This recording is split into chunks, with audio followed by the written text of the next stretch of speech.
How's it going, guys, and welcome back. I am super excited today because I finally get to install a radio in the S2000. I've had the car for about 5 years now and I've been rolling around on the stock radio, and it's time for a change. I found an aftermarket radio system that's gonna suit my needs the best. Obviously, I'm not going for a lot of sound on this car. I'm just looking for enough power and enough usability where I can use Bluetooth and all this other stuff in the S2000, get a little bit more modern and up to speed with today's standards. So without further ado, let me go ahead and show you exactly what I got, and we'll explain a little bit more in detail how we're going to be installing the radio in the S2000. Alright you guys, this is the head unit I decided to go with on the S2000. This is the Sony GS820BT. This is going to have a lot of different functions that I'll get into more details in a review video later. Let's kind of walk over what we have to do in order to get this installed in the S2000. Went ahead and wired up the entire harness that what I'm going to be using to install into the S2000. This right here is a modified DCI. This particular piece is going to allow me to keep the dash control interface buttons on the S2000 that you'll see to the left of the steering wheel, with the exception of the mute button. Unfortunately, this particular head unit does not support mute functions, so I'm kind of out of luck there, but it's okay. It's got a lot of other things that will be perfect for the car. Mute button is not really a big issue, but we can worry about that later.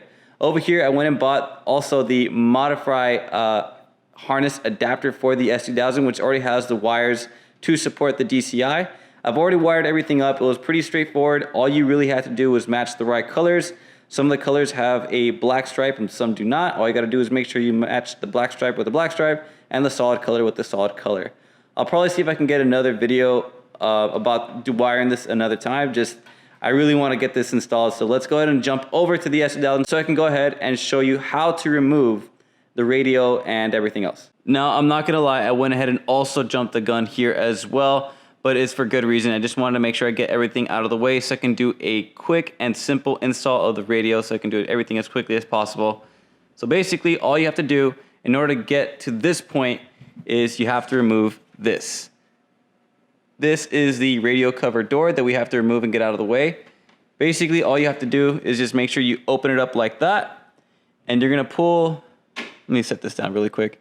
You're gonna have to pull from both these sides, so you gotta use both your hands and remove and start kind of like jiggling a little bit. So you gotta pull side to side. You'll hear the plastic clips in the back of this thing here, as you can see. You'll hear them start to pop off.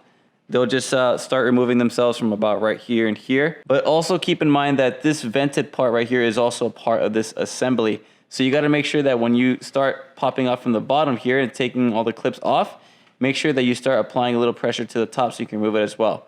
I had a little difficult time trying to remove this because it was the first time this has ever been detached from the car. And from what I understand is if it's never been done before on the car, it's going to be a little bit more difficult to take off. Also, when you take this off, there's going to be a little clip that goes on right here, which is this guy right here. Just be really careful with that. Don't just yank it out completely because you'll probably take this with you, and that's basically going to tell you if the passenger airbag is on, so be really careful with that. One last thing I forgot to mention to you, since this is an AP2, the AP2s is the ones you have to remove the whole center console off in order for you to get this back on. So what I'm going to do right now is just pop it off. I already did this side. Let me do this. Lift it over here. Just pop off the clips like so, follow all the way back, and then carefully take this off. I'm gonna have to take this off here, so give me 1 sec. Be very careful when you take this off because if you yank too hard, you might damage the cables. Now on to the next part here. We're gonna get to this point where we see these little screw holes here. That's where you're gonna get these from. These are some screws that are gonna be attached at 4 different points here. So 1, 2, and there's 3 and 4 over there. So all you really have to do is just unscrew these, and then you can go ahead and start taking this off. But be really careful because you do have some connections in the back. Most importantly, right here on this side to the left of the radio, the stock radio, is going to be the antenna. I'll show you what that looks like in just a sec. Before you take off the radio, I do advise that if you have any CDs, go ahead and remove it now because trying to reconnect this thing at the very end, once you install everything, is going to be a major pain in the butt. So just go ahead and remove everything. I already removed the CD that I had in here before, so this is already good to go. So let me go ahead and start removing this here gently. Back here to the left is going to be where I have the antenna wire, so just be really careful. You got to make sure you pop it out. You can kind of adjust this. I recommend that if you're going to be taking out the radio, put your gear selector into 4th gear. That way you can have the most room available. So let me just go ahead and remove this. It's going to be tricky holding the camera at the same time, but let me see. There we go. So now that that's off, that's where the antenna goes. And then you have the connector harness for the S2000 and the stock radio right here. You have this blue one here that you can remove, and you also have another one in the back here. You have this white one here. So just be really careful when you're taking these out. I'm gonna have to use both my hands to grip the radio and these clips at the same time, because if not, I won't be able to take it out. Just be really careful when you're taking these out, because you wanna make sure to keep all of your cables and your cords connected and all in one piece. And just like that, the stock radio is now removed. You can see where I had everything before. Right there is where the antenna goes. There goes that blue harness, and then there goes that white harness. And they're shown right here. So I got the antenna, that blue OEM harness, and I also have this white one here. I'm not exactly sure what that white one is used for, because the other one doesn't support it, and the harness only came with an adapter for this blue one. So I'm just gonna leave this to the side. I'm pretty sure that's probably for the XM Sirius satellite radio, but since I'm not gonna be using it for this car, I'm just gonna go ahead and ignore that for now, and I'll leave this to the side. And I'm gonna show you what you need to do with the OEM radio now that you have it out. Okay, so now that we have the radio door here, as you can see, we have these 2 brackets on either side of the radio for the S2000. All you have to do is remove these brackets, and each one of these is labeled left and right. So you can see there's an L, there's an R here. Really easy to remember. So all you have to do is just remove it, like I'm gonna remove it right now. Let me just get this here. Here we go. I'm gonna put it over here in this magnetic tray so I won't lose anything. And I'll remove the same thing on this side as well. These little pieces kind of act like a key for the radio. As you can see, I already inserted one here, and it kind of did this little thing where it clicks. So now I got to do it on the other side. You're going to insert it from the top here. There we go. And you're going to hear it click. There it goes. And now you can go ahead and remove this sleeve out of the way.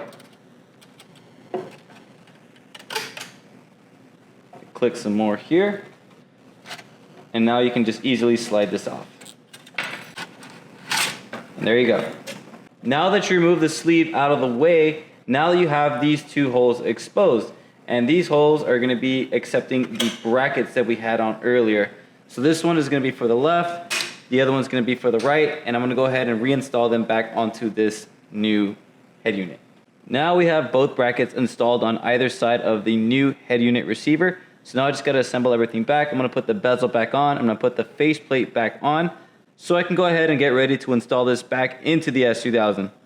Now there's one little extra step that I'm going to be doing to get to making this radio be 100% complete and modernized. And what I'm going to be doing is getting this panel right here off from the dash. It's from the passenger well. There is a Phillips screwdriver that goes right here, a Phillips head screw that goes there. I already took that off. And we have these little push clips right here. I'm going to push that really quick. It's going to be in there. You just got to push the little center here, and it pops off. You have one on either side, and it's going to give us access to where they have the speed sensor for the convertible top, and that's going to give us a clean line so we can go ahead and tap into it, where we can do a speed volume control thing. I'll explain to that in a little bit more details as I go along, but let me just go ahead and get this off and explain what we're doing. Now that I got that piece out of the way, we're going to be accessing this part right here, which is where we have the convertible speed module here. And we're going to pay attention to this wire in particular. That is the black and white wire that we have to splice into using this T-tap. So all you really have to do is just get it in between like that, in between the wire, and crimp it on there with some pliers. Just be careful only to get this particular wire. Don't try to get any other wires because that's not what you need. You just need that one, so we can go ahead and make a T-tap for it. And this T-tap is going to connect to the DCI, which will allow us to have basically it's like every time you drive faster to a certain speed, it's going to go ahead and make the volume louder. So the faster you drive, the louder the music gets. So I'm going to take care of this really quick because I need both hands, and I'll show you once it's done.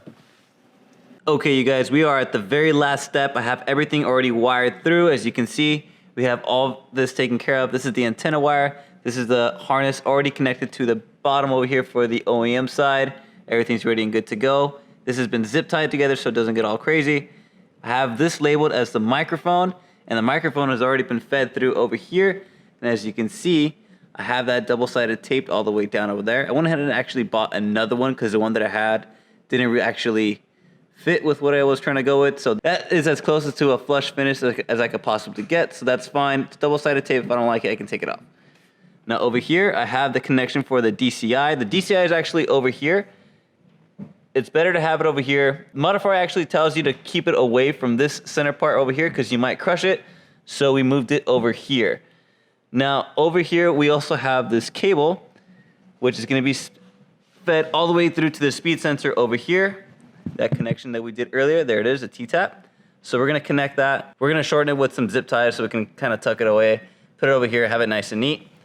I already have the USB already fed all the way down through here. So all I have to do now is just connect everything, which is basically really simple. The antenna goes in here. I got this one right here. This red one is for the mic. The blue one is for the DCI. And of course, this last piece is for the actual harness.